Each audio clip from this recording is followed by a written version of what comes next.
Hi there, it's Mark Wickersham here, author and speaker, and I want to share with you something around menu pricing. It's the big mistake people make with menu pricing. And a lot of it comes from a lack of understanding of what it really means and the power of it. First, let me just explain what it means. Menu pricing is what I call giving people different choices, different options, different bundles, different packages. Sometimes it's called or referred to as bronze, silver, gold. Sometimes it's referred to as the good and better, best strategy. If you read the textbooks on pricing, it's very often referred to as versioning. It works incredibly well. It's so powerful. But occasionally I come across accountants that tell me it doesn't work.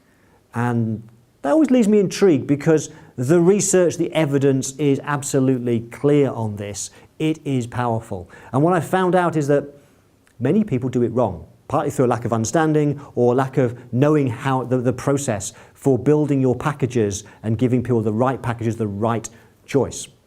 You see, a mistake that people make is they think, okay, I can do all these possible things. They add more value and think of all the things they could possibly do as part of a service, all the different features, the different functions, and then what they do is they randomly put those things into a bronze, a silver, and a gold. And if you randomly build your different packages with no thought into it, what happens is none of those packages speak to any particular buyer. And if they don't speak to and meet the specific needs of a buyer, then you're going to harm your chances of making the conversion. So there are really two ways to think about this. If we start off, I'm going to look at first, what about those services where you create your packages and they are standard packages for standard services? It could be your payroll, it could be your bookkeeping, it could be your tax returns. What you want to make sure that you do is use a process called customer segmentation, which basically means you think about your clients, think about the different characteristics of different clients, and think about putting them into different buckets, if you like, each one with a different set of characteristics.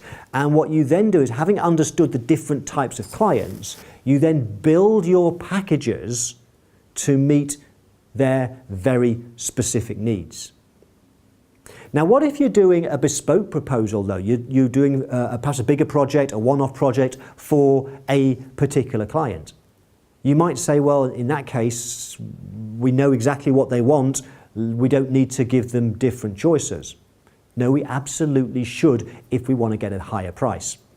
So one of the ways that we do this is we sit down with the client right up front. We ask them questions. We want to understand about what's important to them. What do they value? We want to understand exactly what's going to help them and solve their problem. But we also know that we have no idea how much they're willing to pay. We have to give choices because they might be somebody who, for whatever reason, doesn't see a huge amount of value. And so if we give them a great product or great proposal with a high price, they'll say no, and we lose the business. On the other hand, if we go in with too low a price to try and win it, they might have been willing to pay more. So that's why we have to give them different choices. And so what you would do in the case of a bespoke proposal, one strategy is to make your middle choice. Give them what they want at a high price. Give them what they want.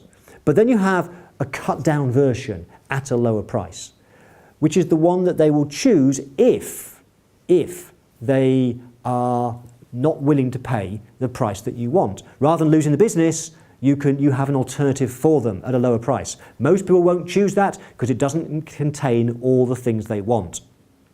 At the other end, think about, what does the client need? Because clients always want to buy, they want to buy the things they want, but sometimes you know there are other things that you can do that will change their life, that will help them build a more successful business. And so you build into a more expensive version other things that you know will make a big difference to the client at a higher price. Some clients will choose that option. They'll buy things they didn't know they wanted or didn't know they needed. And some will stick with the middle option. Either way, you get a great result. So menu pricing, there's a science to it, there's an art to it. It's not a case of randomly just putting a bunch of features together.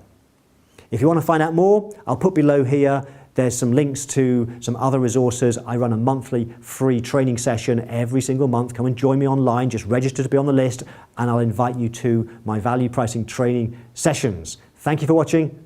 Bye for now.